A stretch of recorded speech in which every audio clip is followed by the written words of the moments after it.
Awesome, great. So our February Lunch and Learn is going to be featuring one of our key partners, which is Agraria. And Agraria has been doing a lot of great work. So they recently started a Regenerative Farmer Fellowship. And we have the coordinator of that fellowship who's going to talk to us more about the operations, what they're going to be doing going forward, and then also a little bit of their BIPOC farming network. So the name is Tia Stewart. She's also new to Agraria.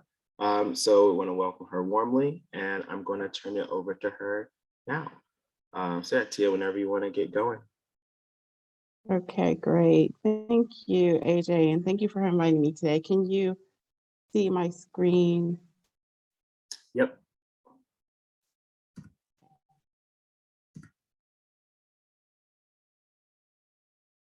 Okay. One moment.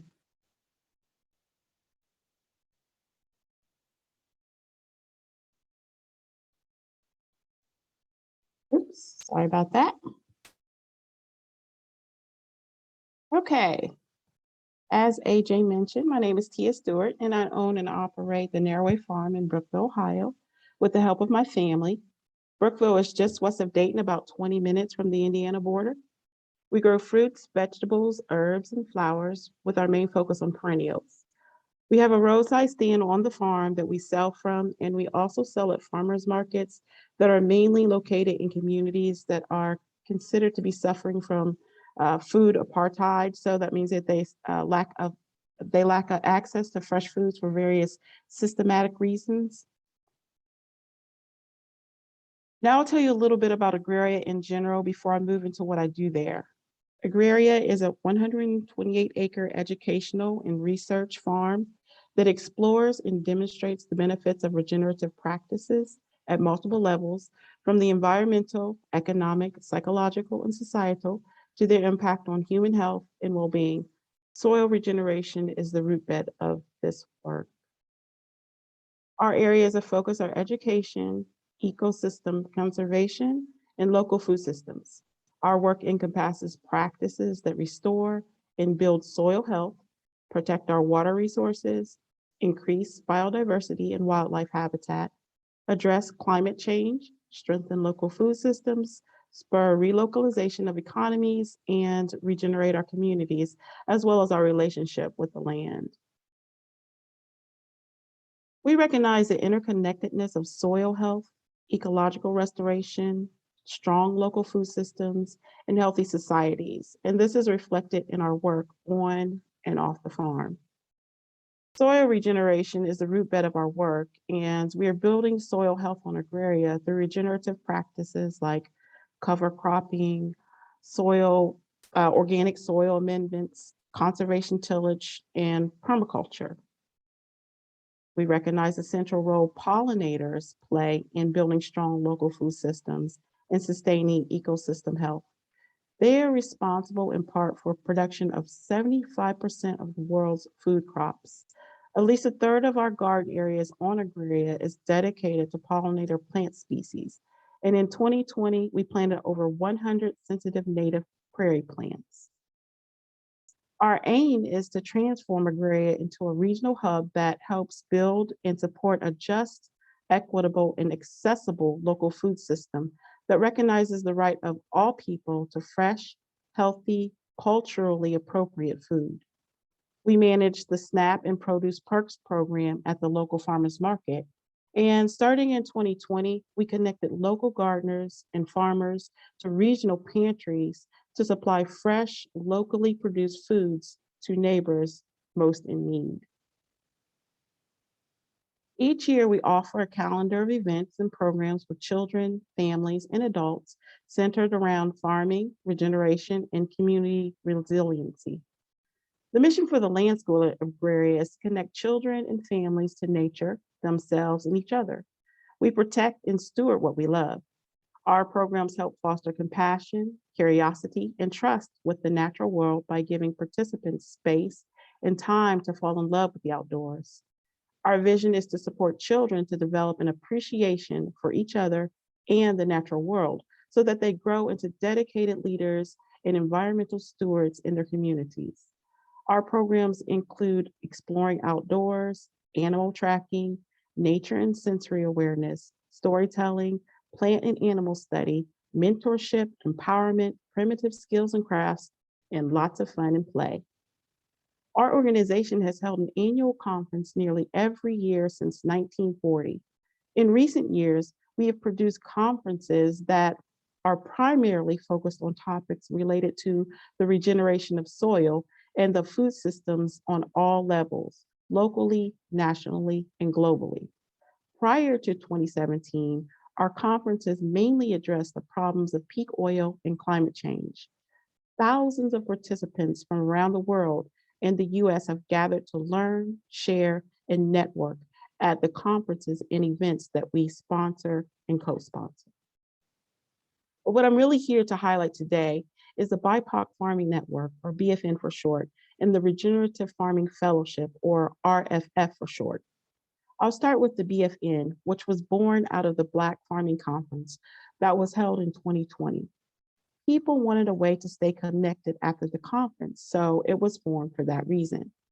For the last couple of years, the BFN has produced quarterly newsletters and held virtual roundtable events.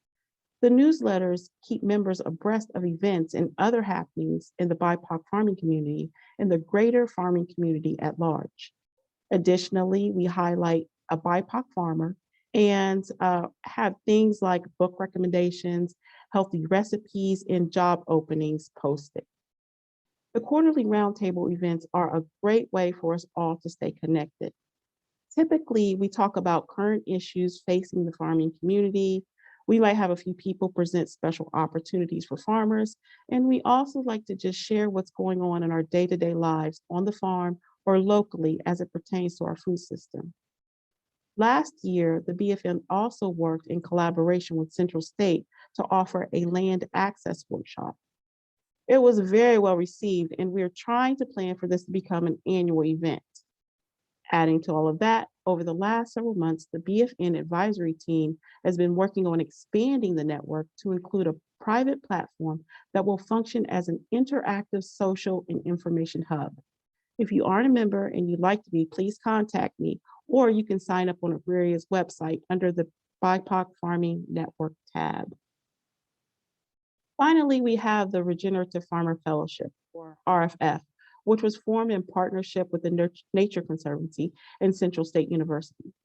The RFF was designed to encourage, support, and train aspiring and beginning farmers with a special emphasis on BIPOC. The fellowship is 25 weeks long and runs from late March until early October. Participants are paid $12 an hour for 20 hours per week to allow them to focus on regenerative farming activities. Last year, the first cohort was introduced to the fellowship as a pilot. Kat Christensen was hired to coordinate it, and 6 fellows, River Johnson, Trinity Hoskins, Debbie Mines, Kenisha Robinson, Sue Tuttle, and Mama Amope Carter Dubuque were invited to trial it. Kenisha was also hired to assist Kat with the fellowship. The fellowship provided regenerative growing technique demos and farm tours. It was on one of those tours that I was introduced to the RFF. Kenisha and I were acquainted before she had decided to begin farming because she was a frequent farmers market customer. We actually met at the Second Street Market during the summer of 2019.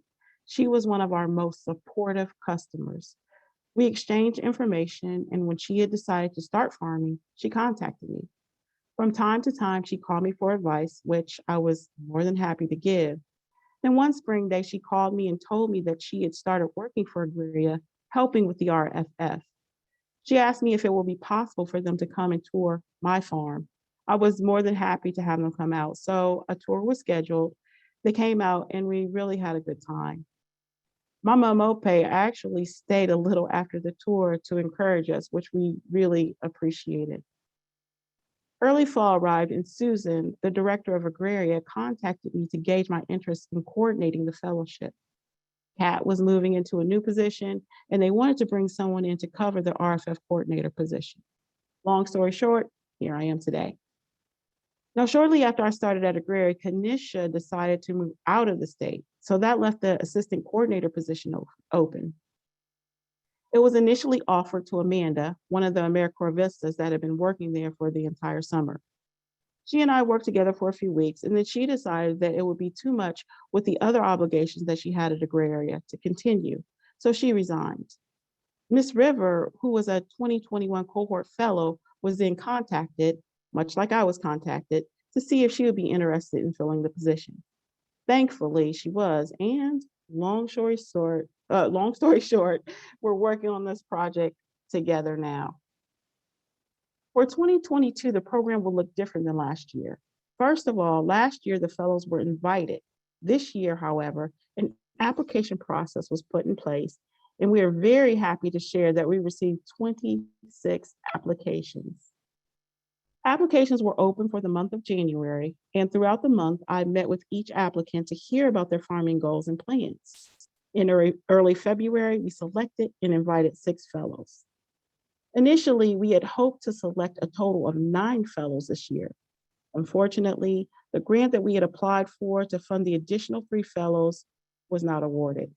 We're still hopeful that we'll find funding to invite the other 3 fellows that were chosen. Another change is a demo farm that we're planning to set up on Agraria grounds. This year, the focus will be hands-on learning on a farm setting.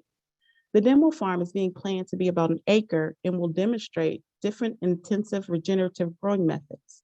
We plan to grow all the staples that you would find at a farmer's market and more. Speaking of farmers markets, produce grown on the demo farm is slated to be sold at 3 different types of farmers markets that we are scheduled to vend at for the months of July, August, and September. This should give the fellows the know-how and confidence that they may need to sell their produce in this direct marketing fashion. We've also planned just 3 farm tours for the season. Hook's Garden, located in New Lebanon, is a small micro farm at a little under 1 acre.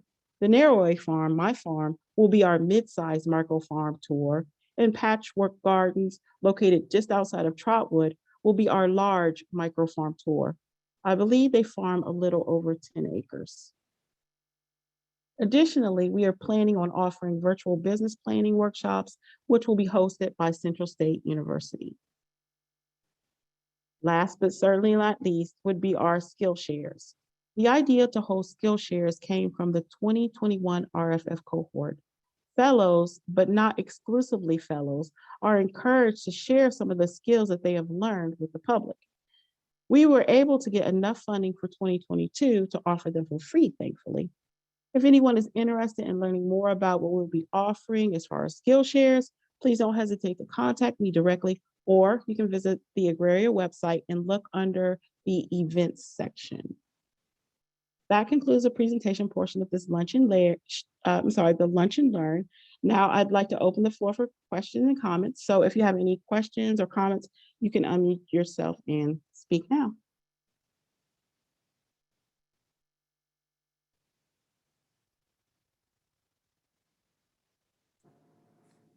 Hi, Tia. This Hi, is Tia. Stephanie. Can you hear me? Go ahead, Steph. Yes. Okay. That was a great presentation. Thank you for sharing that with us. I'm You're welcome. curious if you have the information on the amount of money that you are looking for the additional 3 fellows. And if you don't want to say that, if you might be able to provide that to me in an email. Yes, I can definitely provide that to you in the email. Can you put your information in the chat for me? Sure. I'm on my phone, so it might take, I do have your email address that I will send you with that request if I can't find the chat. I'll connect you too. Don't worry about it. Okay, thanks. Great. Yes, thank you so much for your question. I really appreciate your interest as well. Are there any other questions or comments? The Nature Conservancy, thank you so much for the presentation. I wondered if you would be willing to share some of the awareness that you guys have learned and that you have experienced, like barriers for BIPOC farmers as you have been in this business. Sure. Thank you for that. That's an excellent question. Thank you so much. So I would say one of the the major barriers is land access, which is one of the reasons why we've partnered with Central State to offer the workshop surrounding land access. It's very difficult for people to find growing spaces. So that's one of the major barriers we have. There are also barriers as far as time constraints. Our program is a paid program, which is unique amongst fellowships in the area. Central State offers courses that are open to the public, but it's not a paid course. So, and actually I am their farm mentor.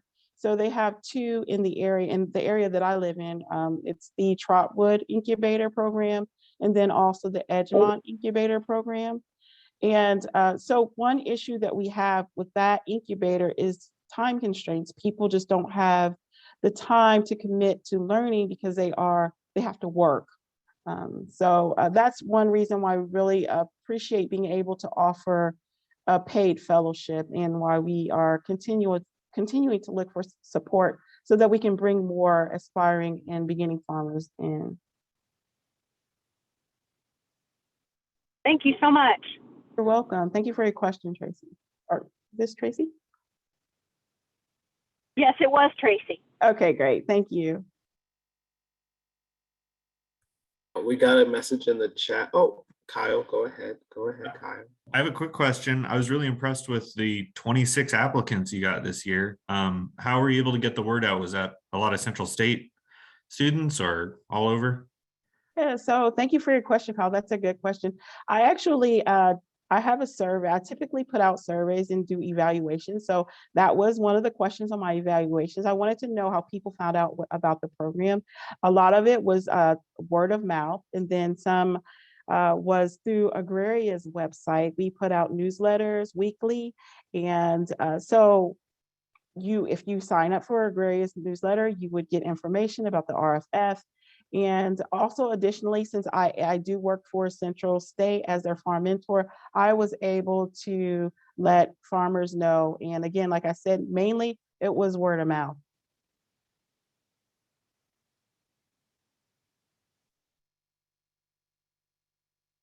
Thank you for your question, Kyle.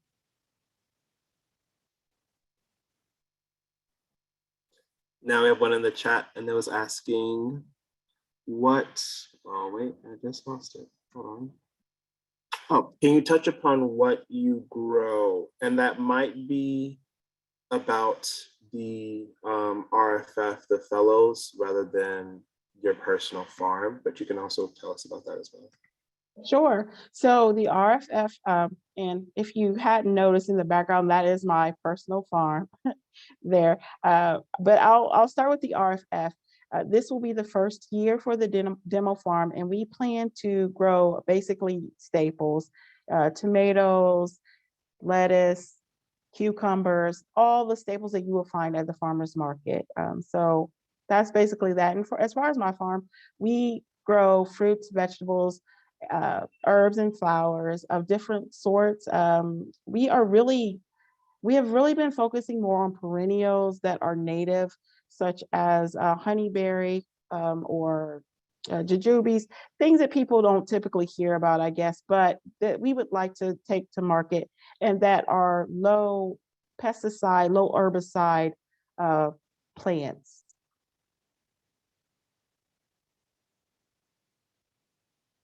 And I want to thank whoever asked that question in the chat.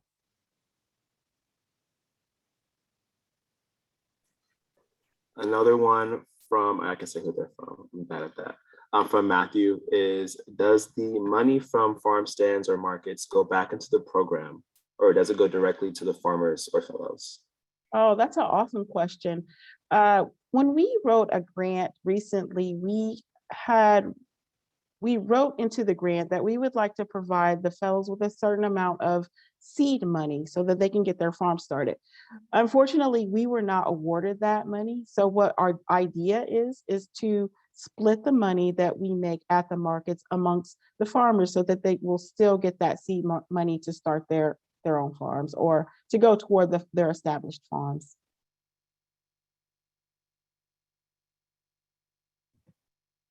A question from Jeff is, have you been able to take advantage of any grants or programs? If so, which sources?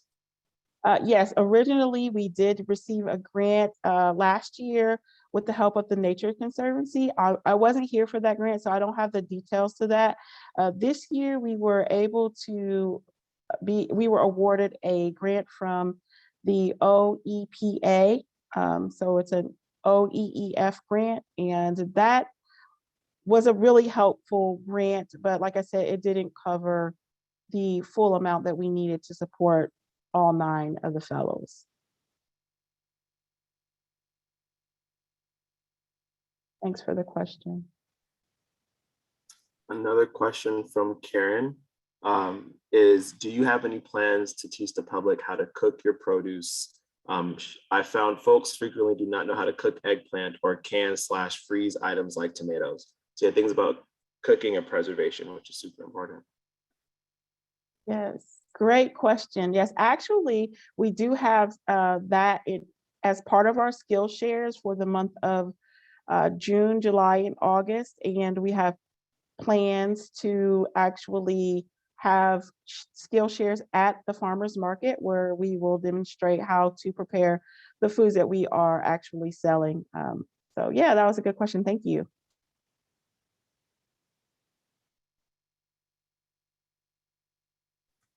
We don't seem to have any more question submissions. I have one personally, and that is just, are there any ways that you see the RFF fellowship, even just like not even the fellows, but the entire operations integrating into the local community in any way?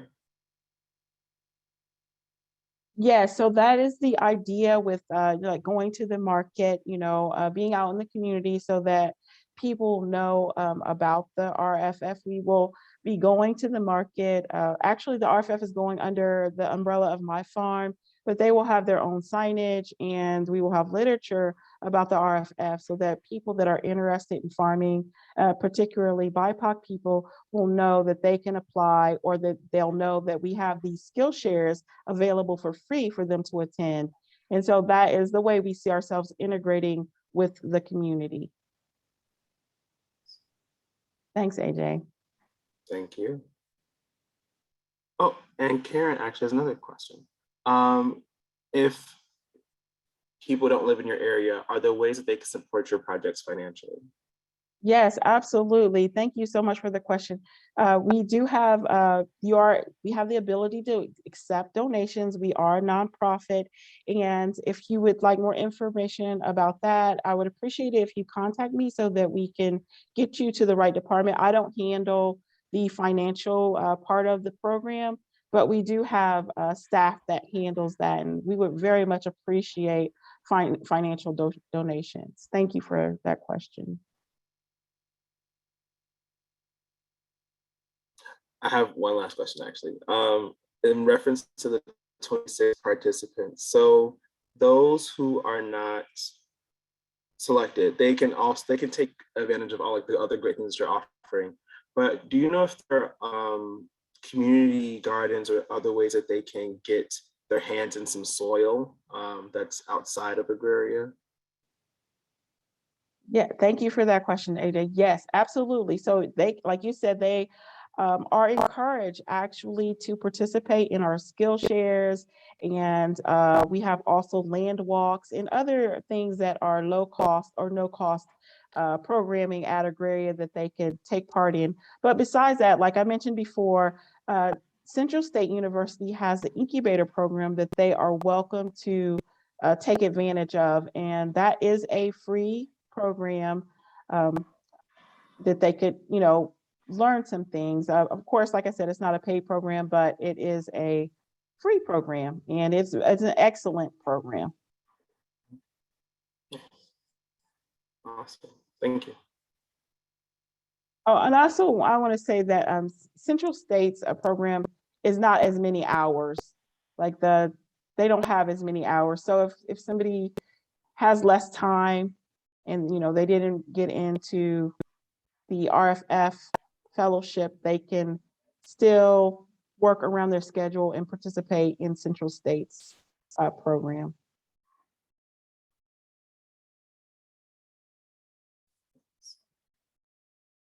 it appears that we have no further questions, but I really want to thank you for taking the time to talk to us, and also everyone for participating and asking really good, engaging questions. I think it's important for us to talk to various audiences and figure out how we can engage authentically, and also just understand the different barriers that people are facing.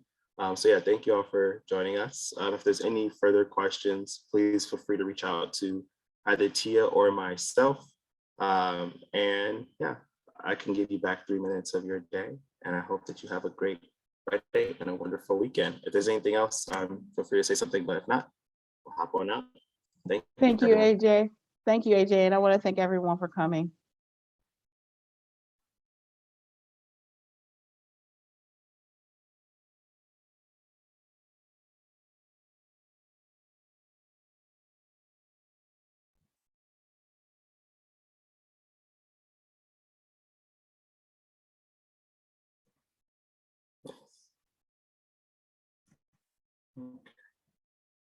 I think you're still recording. Yeah, I know. I'm still new to all this stuff. I was like, what do I need to do now? Okay.